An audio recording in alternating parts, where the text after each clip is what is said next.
కుర్చీని మార్చబెట్టి అప్పుడు మార్చ కుర్చీలు మార్చబెట్టి మార్చ కుర్చీలు మార్చబెట్టి రూపాయికే ఇల్లు అన్నారు, అది మాటలకే పరిమితం అయింది. ఈ ఇల్లు వచ్చేదాకా ఓట్లు అడగమన్నారు, మనుషులే లేకుండా పారిపోయినారు.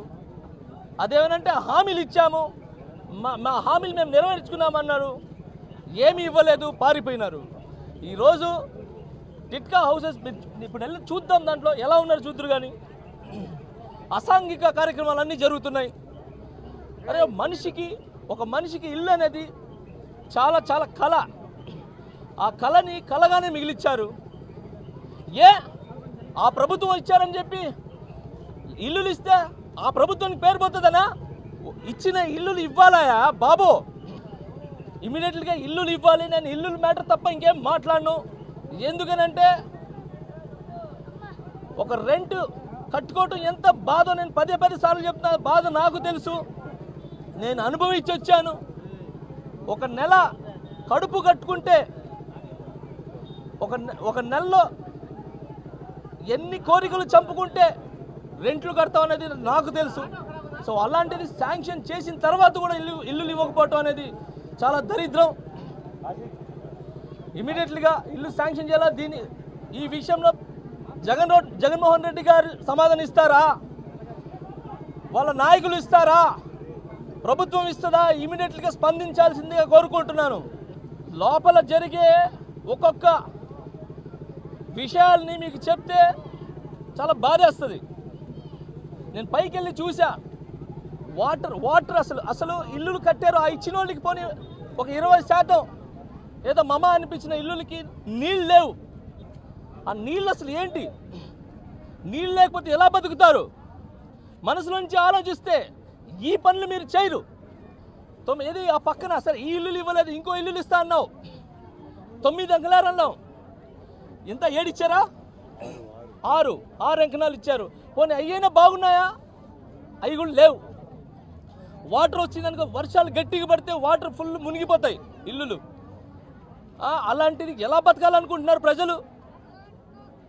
ఇమీడియట్లీగా మీరు ముందుకు రావాలి, శాంక్షన్ చేయాలి.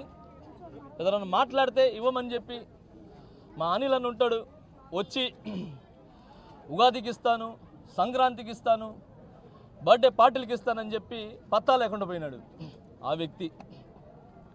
ఆయన ఇంకా పవన్ కళ్యాణ్ గారి గురించి మాట్లాడుతున్నారు. నేను ఒక మాట చెప్తాను, ఈ రంగులు వేసుకున్నారు చూసారా, రంగులు రాష్ట్రంలో మొత్తం ఎంత 14 లక్షల ఇల్లు. సో ఆ 14 లక్షల ఇల్లు రంగులు కొట్టున్నారు చూసారా, ఆ రంగులు కొట్టే డబ్బులను తీసుకుని వచ్చి పేదలకు ఇచ్చుంటే పేదల బతుకులు బాగుండేవి. ఆ పేర్ల నాన్నగారు చెప్తున్నా, పవన్ కళ్యాణ్ గారు జోలికి వస్తే మీకు పీర్ల పండగే, గుర్తుపెట్టుకోండి. ప్రతి నిమిషము కూడా మీకోసం తప్పిస్తుంటే నా ఎస్సీలు, నా ఎస్టీలు, నా బీసీలు, నా మైనార్టీలు, నా అగ్రకులాల్లో ఉన్నటువంటి పేదలు అని చెప్పి ధైర్యంగా దమ్ముగా చెప్పగలిగినటువంటి వ్యక్తి ఎవరైనా ఉన్నాడు ఈ రాష్ట్రంలో, ఈ దేశంలో? జగన్మోహన్ రెడ్డి గారు తప్పించి. ఒక్కడిగా గెలవలేక నన్ను చూసి జగన్మోహన్ రెడ్డి భయపడుతున్నాడు అంటాడు. సరే రారా బాబు అంటే పక్కన దత్తపుత్రుడు ఉన్నాడో లేడో చూసుకుంటాడు. సరే ఉన్నాడు వెళ్దాం రమ్మంటే ఈ పక్కన ఉత్తపుత్రుడు ఉన్నాడా లేడా అని మళ్ళీ ఈయన చూసుకుంటాడు. సరే ఈడుంటే వదినమ్మ బీజేపీలో ఉంది కదా, వదినమ్మ మన ఢిల్లీ వెళ్ళి వచ్చాడు, వదినమ్మ ముందు ఉండాలి. సరే వీళ్ళు ఉన్నారు సరే అంటే మళ్ళీ ఇప్పుడు కొత్తగా కాంగ్రెస్ చెల్లెమ్మని తెచ్చుకున్నాడు, వెనకాల పెట్టుకున్నాడు. ముందేమో బీజేపీ వదినమ్మ, వెనకాలేమో కాంగ్రెస్ చెల్లెమ్మ, ఈ పక్కనేమో ఉత్తపుత్రుడు, ఆ పక్కనేమో దత్తపుత్రుడు. సరే బయలుదేరరా వెళ్దామంటే వెళ్ళి హైదరాబాద్లో కూర్చున్నాడు. ఇంక ఎన్నికలు 15 రోజులు ఉంటాయి. ఢిల్లీ వెళ్ళి వచ్చాడు. అమిత్ షా ఏం చెప్పాడు? నువ్వు బాధ్యత తీసుకుని మాకు 150 సీట్లు ఇమ్మని చెప్పినట్టున్నాడు. వాళ్ళ మబ్బులో పెడదామని వెళ్ళాడు. అంతకుముందు అంటే మా అద్వానీ గారు వాజ్పేయి గారు ఉండేవాడు. ఈయనేం చెబితే ఈ కథలన్నీ ఈనేవారు వాళ్ళిద్దరూ. వీళ్ళ పెద్ద తురుము తోపు అని. అమిత్ షా మోడీ వాళ్ళు ఏమింటారు, గబుక్కుని రమ్మని కానీ వెళ్ళారు, అదే చెప్పినట్టు ఉన్నారు. 150 సీట్లు మేము పోటీ చేస్తాం అసెంబ్లీలు, 20 ఎంపీలు మేము చేస్తాం, ఒక 5 ఎంపీలు 20 సీట్లు చేసుకోమని చెప్పినట్టున్నారు. అసలు పిల్లలు ఇప్పుడు కాదంటే ఒక ప్రాబ్లం, అవునంటే ఒక ప్రాబ్లం. ఆయన అయిపోయాడు హైదరాబాద్ నుంచి రావట్లా వారం 7 రోజులు 8 రోజులు ఢిల్లీ వెళ్ళి వచ్చి మంచం మీద పడినట్టు ఉన్నాడు వాళ్ళ దెబ్బకి. ఇప్పుడు కాదని చెప్పలేడు, అవునని చెప్పలేడు. ముందుకు పోయి వెనక నువ్వు కాదని చెప్పి ముందుకు వెళ్తే భయంకరమైన దాడి ఉంటుంది, అవునని చెప్తే ఇది తోక పార్టీ అవుతుంది, 25 సీట్లు తీసుకోవాలి. ఇప్పుడు ఏం చేయాలి? ఆయనేమో పవన్ కళ్యాణ్ గారు నిన్న ఎక్కడో భీమవరం అక్కడెక్కడ తిరుగుతాడు అన్నారు. ఆయన విజయవాడ నుంచి వెళ్తాకి భీమవరం వెళ్తాకి హెలికాప్టర్ మాట్లాడుకున్నాడంట. దాంట్లో ఎక్కడ స్కూల్ కాలేజీ విష్ణు కాలేజీ అని దాంట్లో బిల్డింగ్ల మధ్యలో దిగిపోతాడంట హెలికాప్టర్ వేసుకుని. వాళ్ళు ఆర్ఎన్బి వాళ్ళు ఫైర్ వాళ్ళు వెళ్ళి అరే బాబు ఇదేవి రెక్క వెళ్ళి దీనికి అంత తగిలిందంటే ఏదో ఒకటి ప్రమాదం వస్తుంది, మళ్ళీ తర్వాత ప్రభుత్వానికి ఇబ్బంది అవుతుంది, మేము ఏదో చేసామంటారు.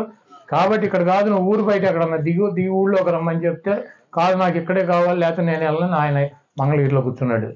ఎందుకంటే మీడియా వాళ్ళు అడుగుతారు కదా, ఈ జనంలోకి వెళ్తే అడుగుతారు మనం ఎన్ని సీట్లు పోటీ చేస్తున్నాం, మనం ఏ సీట్లు పోటీ చేస్తున్నాం, కార్యకర్తలు నాయకులు అడుగుతారు. ఈయన వాళ్ళకి సమాధానం చెప్పలేడు, వీళ్ళు సమాధానం చెప్పాలని ఢిల్లీ వాళ్ళు చెప్పాలి. ఈయన ఎన్ని చేస్తున్నాడు ఆయన ఎన్ని చేస్తున్నాడు వాళ్ళు వేసి వీళ్ళకి ఎన్ని ఇస్తున్నారని.